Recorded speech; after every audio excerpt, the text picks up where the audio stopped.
First എയ്ഡും കാര്യങ്ങളും ഒന്നുമില്ല. ഒരു ബ്രേക്ക് കിട്ടാൻ്റെ അവസ്ഥയാണിത്. നമ്മുടെ തൃശ്ശൂർ നമ്മുടെ റോഡിൻ്റെ അവസ്ഥയാണ് എടാ. ഫസ്റ്റ് എയ്ഡ് ഉണ്ടോ അവിടെ? അപ്പം എന്നെ സംബന്ധിച്ച് എനിക്ക് തൃശ്ശൂർ എത്തണം. എനിക്ക് പ്രോപ്പർ ടൈമിനും കാര്യങ്ങൾ ചെയ്യണം. എന്താണെന്നുണ്ടെങ്കിൽ ചെയ്യണം. ഇവിടെ ഫസ്റ്റ് എയ്ഡ് ഇല്ല അല്ലേ? ഫസ്റ്റ് എയ്ഡ് ഇല്ല.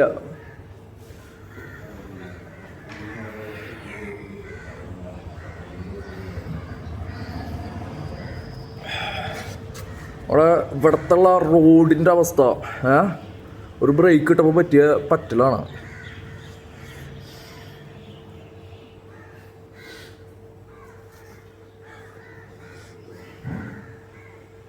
ഇതിൽ ക്ലോത്ത് ഉണ്ടോ? വൃത്തിയുള്ള ക്ലോത്ത് ഉണ്ടോ? ഞാൻ എന്താ ചെയ്യേണ്ടത്?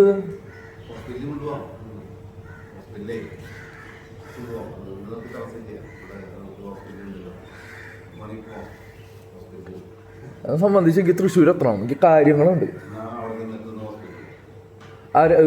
ഇതിന്റെ ഭാഗമായിട്ട് ഉള്ള ആരാ ഉണ്ടാവാന്നാണ് ചോദിക്കുന്നത്. ഇതാണ് അവസ്ഥ കേട്ടാ.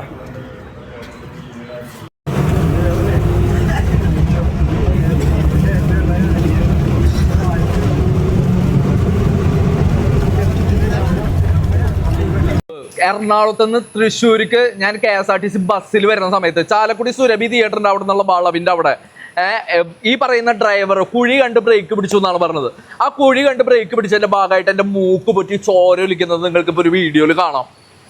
അത് 6 മാസം മുമ്പാണ് കേട്ടോ. നമ്മൾ ഇതിൻ്റെ ഒരു പരാതി ചാലക്കുടി പോലീസ് സ്റ്റേഷനിൽ കൊടുത്തിട്ടുണ്ടായിരുന്നു. നമ്മുടെ സമയം കളഞ്ഞിട്ടാണ് നമ്മൾ അവിടെ പോയിട്ട് നമ്മൾ കൊടുത്തിട്ടുള്ളത്. ഓക്കെ, ആ പരാതി നമ്മൾ കൊടുത്തിട്ടുള്ളത്. ആ പരാതി കൊടുത്തു കഴിഞ്ഞതിന് ശേഷം 6 മാസത്തിന് ശേഷമാണ് അവർ ഒരു എൻക്വയറിക്ക് വേണ്ടിയിട്ട് വിളിക്കുന്നത്. ആ റോട്ടിലത്തെ കുഴി കാണിച്ചു കൊടുക്കാനായിട്ട് ഞാൻ അവിടത്തോളം വരെ പോകണമെന്ന് പറഞ്ഞിട്ട് 6 മാസമായിട്ടാണ് നമ്മളൊരു കംപ്ലൈൻറ്റ് കൊടുത്തിട്ട്. KSRTCക്ക് എതിരെ ഫസ്റ്റ് എയ്ഡ് കിറ്റ് പോലും ഇല്ല. ചാലക്കുടി KSRTC സ്റ്റാൻഡിൽ ഫസ്റ്റ് എയ്ഡ് കിറ്റില്ല. സാധാരണ ഒരു ആളുടെ വണ്ടിയിൽ ആ കിറ്റില്ലെങ്കിൽ ഫൈനും ഗുരുതരമായിട്ടുള്ള പ്രശ്നമാണ്. അവിടെ ഗവൺമെൻറ് ഡിപ്പാർട്ട്മെൻറ്റ് KSRTC KSRTCയുടെ transport minister Ganesh Kumar MBD ആക്ടുകൾ കൈകാര്യം ചെയ്യുന്ന മന്ത്രിയുടെ KSRTCയുടെ ബസ് സ്റ്റേഷനിൽ ഫസ്റ്റ് എയ്ഡ് കിറ്റില്ലാത്തതിൻ്റെ പരാതി നമ്മൾ കൊടുത്തിട്ട് 6 മാസത്തിന് ശേഷമാണ് അവർ വിളിച്ചിട്ടുള്ളത്.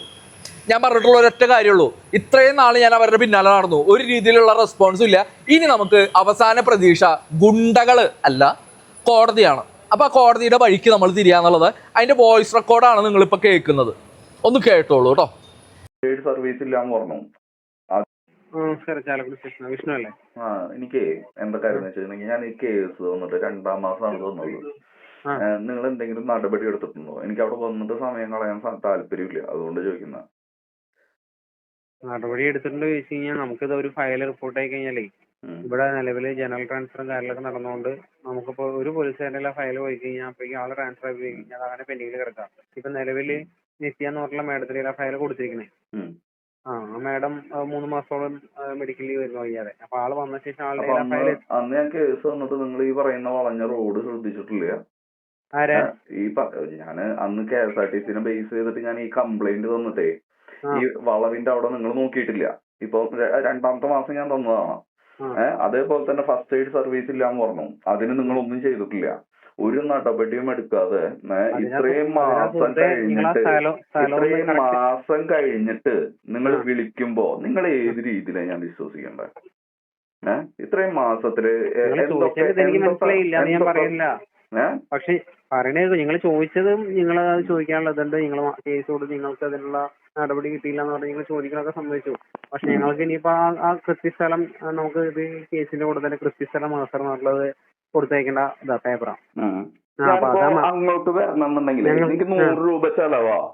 അങ്ങോട്ട് വരണമെന്നുണ്ടെങ്കിൽ നിങ്ങളിലുള്ള വിശ്വാസത്തിന് അതിന് യാതൊരു പങ്കുമില്ലാന്ന്. എന്താ കാര്യം എന്നറിയോ? ഇപ്പൊ ആ റോഡിന്റെ സ്ഥിതി എന്ന് പറഞ്ഞിട്ടുണ്ടെങ്കിൽ അന്നത്തെ സ്ഥിതിയാണോ? നിങ്ങൾക്ക് മനസ്സിലാവുന്നതിന്റെ അപ്പുറത്തേക്ക് ദേഷ്യം വരുന്നുണ്ടോ? ദേഷ്യം എനിക്ക് ദേഷ്യം വരേണ്ട ആവശ്യമില്ലല്ലോ. എനിക്ക് പക്ഷെ ദേഷ്യം വരേണ്ട ആവശ്യങ്ങളുണ്ട്. കാരണം ഒരു ആള് ഒരു പരാതി കൊടുത്തിട്ട്, അതും ഈ പറയുന്ന പോലത്തെ ഒരു സെക്ടറിൽ പരാതി കൊടുത്തിട്ട് അവിടെ ഫസ്റ്റ് എയ്ഡ് കിറ്റ് ഇല്ല എന്ന് പറഞ്ഞിട്ട് പോലും 2-ാം മാസം കൊടുത്ത പരാതി ഇപ്പൊ എന്നെ ഒരാളും വിളിച്ചിട്ടില്ല. ഒരാളും വിളിച്ചിട്ടില്ല. അല്ല, ഞാനിപ്പോ ഒരു കാര്യം പറയട്ടെ. ഞാനിപ്പോ അങ്ങോട്ട് കാശും ചെലവാക്കിയിട്ട് വരുമ്പോ ബസ്സിന് വരണം. 100 രൂപയോളുണ്ട്. നിങ്ങൾ തരുമോ? ഇല്ലല്ലോ. തരുമോ? ആവശ്യം എന്ന് പറയുന്നത് എന്റെ തന്നെയാണ്. പക്ഷെ കടമ ആരുടെയാ? ഇത്രയും മാസമായിട്ട് ഇതിന്റെ കടമ ആരുടെയാ? ഈ റോഡ് എനിക്ക്